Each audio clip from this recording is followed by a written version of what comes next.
जय हिंद बच्चों। चलो हम आज की पढ़ाई शुरू करें। बच्चों आज हम सॉल्व करने जा रहे हैं 9th ji question number 6, 7, 8 and 9। तो चलो हम पहले क्वेश्चन से यहाँ पे शुरुआत करें आज का। A flask contains 5 litres of chemical. एक फ्लास्क है जिसमें कितना केमिकल है? 5 litre of the chemical. If it left open, अगर इसे तुमने खुला छोड़ दिया तो क्या होगा? To the air, it is found that the chemical evaporates at this rate of 15% per hour। 15% निकल जाएगा, उड़ जाएगा, ऐसा देखा जाता है। कई केमिकल्स रहते हैं, पर्टिकुलरली नेल पॉलिश रिमूवर वगैरह है, अगर उसे आप ओपन खुला रखते हो उसके अंदर से जो केमिकल है एसीटोन वो निकल जाता है। अच्छा, अब यहाँ पे क्वेश्चन में पूछा गया है how much chemical will lift after 5 hour. तो देखो स्टार्ट में हमें जो वैल्यू दी गई थी वो क्या थी? 5 लीटर, और वो था प्रिंसिपल अमाउंट।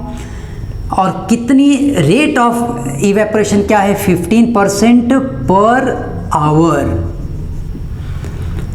उसके बाद how much chemical will be lift after 5 hour. 5 hour के बाद कितना बचेगा, ये अमाउंट पूछा जा रहा है। यहाँ पे एक बात तुम मुझे बताओ, क्या चीज़ बढ़ रही है, एप्रिसिएट हो रही है कि कम हो रही है? कम हो रही है ना, केमिकल निकल जाएगा तो कम हो जाएगा डब्बे में। तो it is a case of depreciation. यहाँ पे वर्ड हम क्या यूज़ कर रहे हैं? डेप्रिसिएशन। डेप्रिसिएशन। और डेप्रिसिएशन के फॉर्मूले में हमेशा माइनस आएगा, ये माइनस बन जाता है, 1 माइनस बनता है, याद रखना। डेप्रिसिएशन के केस में माइनस रखना है बस। तो यहाँ पर ए का फॉर्मूला हुआ P × 1 minus R by 100 the power n, और A equals to 5 × 1 minus 15 by 100 the power is n। n का बदली या वैल्यू यहाँ पे 5 है। तो A equals to 5 × 100 minus 15 by 100 the power is 5। A equals to 85 by 100 the power is 5। 5 1 जा 5, 5 7 जा 35, 5 2 जा 10। तो A value is 5 into 17, 17, 17, 17, 1 2 3 4 and 5 by 20, 20, 20, 20 and 20, 1 2 3 4 5। जब तुम इसे इस तरीके से कंप्लीटली सॉल्व कर लोगे तो you will get the value which comes out to B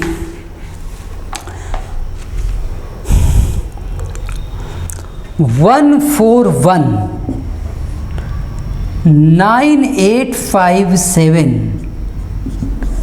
by 6412345 224, this much, because the power value is 5, some zeros are getting cancelled। So ये value A equals to finally बनती है 2.22 litre, ये value आती है। Of course calculation काफ़ी time consuming है।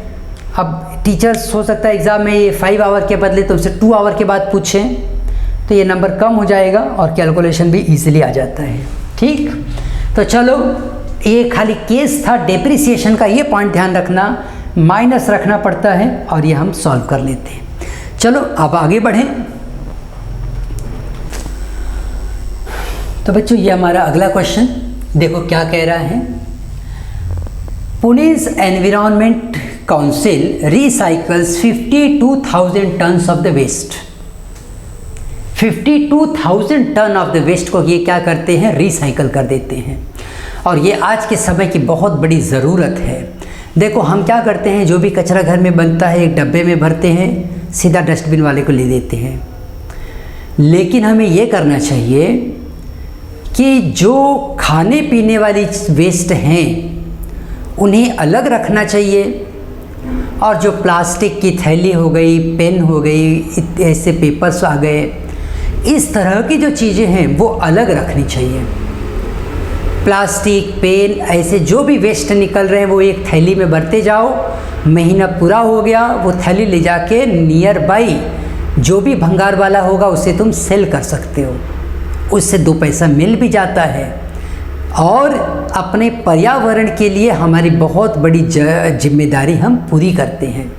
और खाने पीने की जो चीज़ें वेस्ट होती हैं कभी थोड़ा बहुत, वो उस थैली में रख दो, जिसे डस्टबिन में रख के वो ले जाएगा और वहाँ से वो चीज़ें ज़मीन में डाल दी जाती हैं तो वो खाद बन जाती हैं, फर्टिलाइज़र बन जाती हैं। तो इस तरीके से हम सबको अपने घर पे करना चाहिए काम। खैर, क्वेश्चन में रिटर्न आते हैं। ये पुणे की एनवायरनमेंट कंपनी थी जो ये कह रही है कि 52,000 टन ऑफ द वेस्ट वो रिसाइकल कर लेते हैं। अब उन्होंने लिखा है कि the council aims to increase the amount of waste recycled by 6%। 6% वो हर साल बढ़ाने का उन्होंने टारगेट रखा। So how much waste does it recycle in 3 year? 3 साल बाद वो कितना ज़्यादा वेस्ट को रिसाइकल कर पाएंगे? तो देखो, ये अप्रिसिएशन हो रहा है। प्रिंसिपल अमाउंट पहले था 52,000, रेट ऑफ अप्रिसिएशन है 6%, टाइम पीरियड दिया गया है 3 ईयर और वही एन रहेगा। ए तो हमसे पूछ रहे हैं तो हम लिख देंगे A equals to P into 1 plus R by 100 the power n। कुछ इंक्रीज हो रहा है इसलिए प्लस, डेप्रिसिएट होगा तो minus. A value equals to P 52,000, 1 plus R is 6%, the power is 3। तो A value is 52,106 by 100 the power is 3। इसे हम आगे भी सॉल्व कर लेते हैं। 52000 into 106 by this thing into 106 into 106 by 100 into 100 into 100। 1 2 3 cut कर दिया, 1 2 3 कट कर दिया। अब उसके बाद तुम ऊपर मल्टीप्लाई कर लेना और जीरोस को पुट कर लोगे तो वैल्यू तुम्हें क्या मिलेगी वो मैं बता देता हूँ। This value you should get 61932 tons. तो डेसिमल के बाद तुम खाली 2 डिजिट तक जाओ, उतना बस है। ये सब कैलकुलेशन कैलसे से किए गए हैं इसलिए आगे चले गए हैं।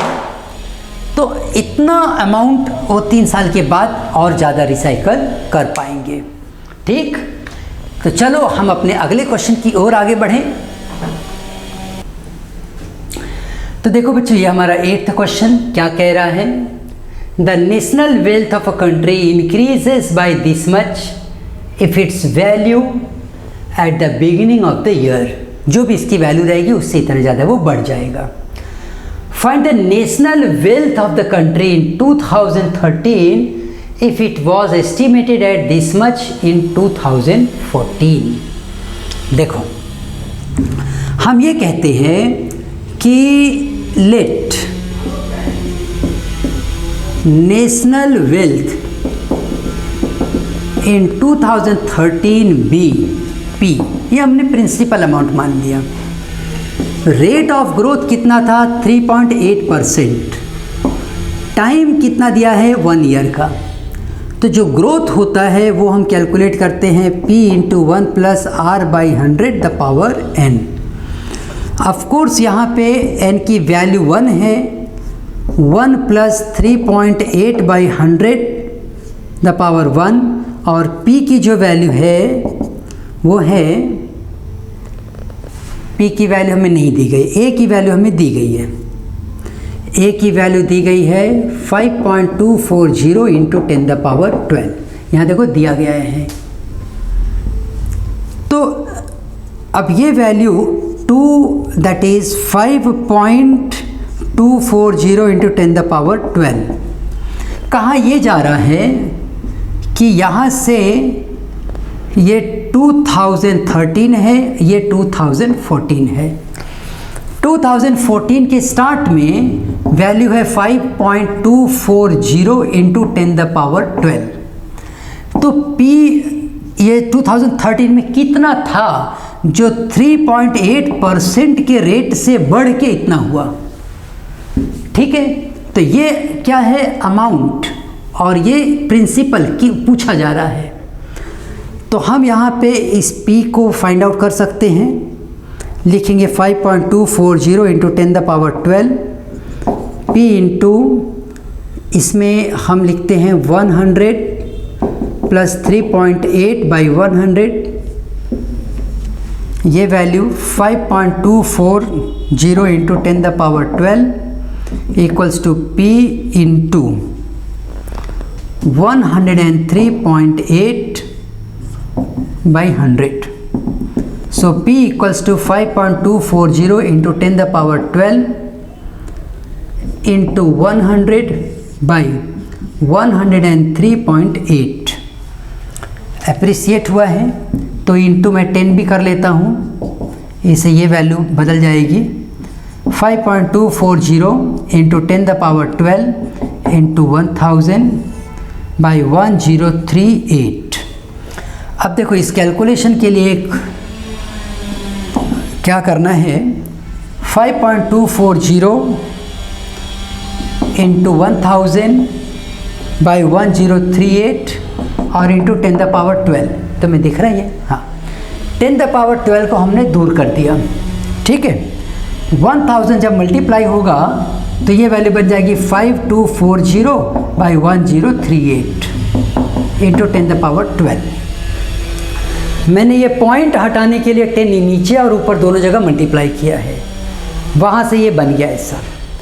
अब इससे इसको डिवाइड करना आसान है, तुम उसको डिवाइड कर लो तो तुम्हें क्या वैल्यू मिलेगी वो मैं बता देता हूँ। ये वैल्यू तुम्हें मिलनी चाहिए 5.048 इंटू 10⁻12। ये वो वैल्यू होगी जो स्टार्ट हुआ था जिससे फिगर 2013 में, और 5.048 से स्टार्ट होके यहाँ तक पहुँच गया। ठीक है, अच्छा तो अब हम अपने अगले क्वेश्चन की ओर आगे बढ़ें। तो बच्चों ये हमारा अगला क्वेश्चन क्या कह रहा है, Sara buys a car costing this much, वो हो गया प्रिंसिपल अमाउंट, 1,20,500 रुपीज़ की कार थी। It depreciates in the value by 5%, और ये डेप्रीसिएट हो रहा है, मतलब रेट ऑफ डेप्रीसिएशन है, वर्ड याद रखना, डेप्रीसिएट्स का मतलब हो गया फॉर्मूला माइनस में जाएगा, ये 1 - R/100n का फॉर्मूला लगेगा। डेप्रीसिएशन का मतलब ये होता है 5.5% था, इन द फर्स्ट ईयर 8%, तो R1 for the first year depreciate by 5% in the first year, ये R1 की बात थी। R2 की बात हो गई 8% सेकेंड ईयर, एंड R3 की बात हो गई 6%। तो ये केस में हम कैसे सॉल्व करेंगे वो समझो। कभी भी जब सीरीज ऑफ रेट्स आ जाते हैं तो हम हमेशा लिखेंगे A equals to 1 - R1/100, 1 - R2/100, 1 - R3/100। इस हिसाब से ये हो गया 1 - 5.5/100, 1 - 8/100, 1 - 6/100। ए की वैल्यू आएगी, पी की भी वैल्यू हम पुट कर लेते हैं, हमारे पास है 1,20,500, 100 - 5.5, 100 - 8, 100 - 6, 1,20,500 ये हो जाएगा 94.5, ये वैल्यू हो जाएगी 92/100 भी है सब जगह पे, हमें भूलना नहीं है उसे।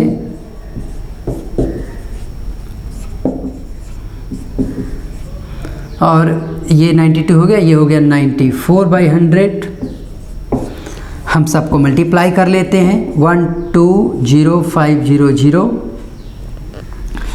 ये हो जाएगा 0.945, 0.92, 0.94। फाइनली मल्टीप्लाई करके ये वैल्यू मिलती है 98476.93।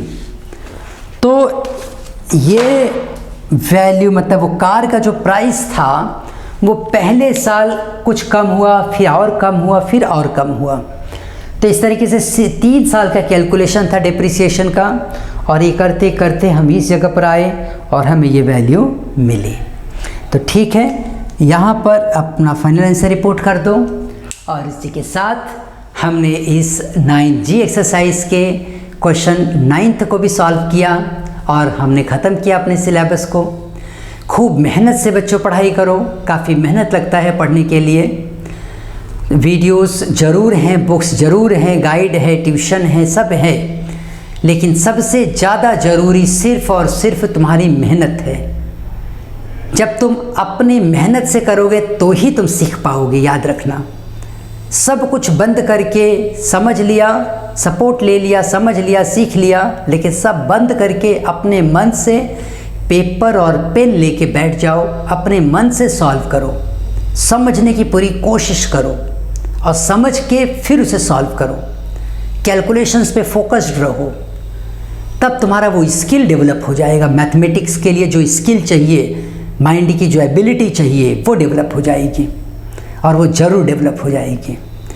और खूब मेहनत से पढ़ो बच्चों। All the best for your exams.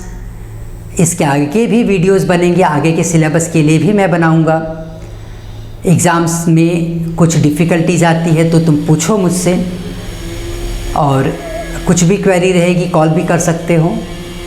आओ हम एक साथ कहें, भारत माता की जय।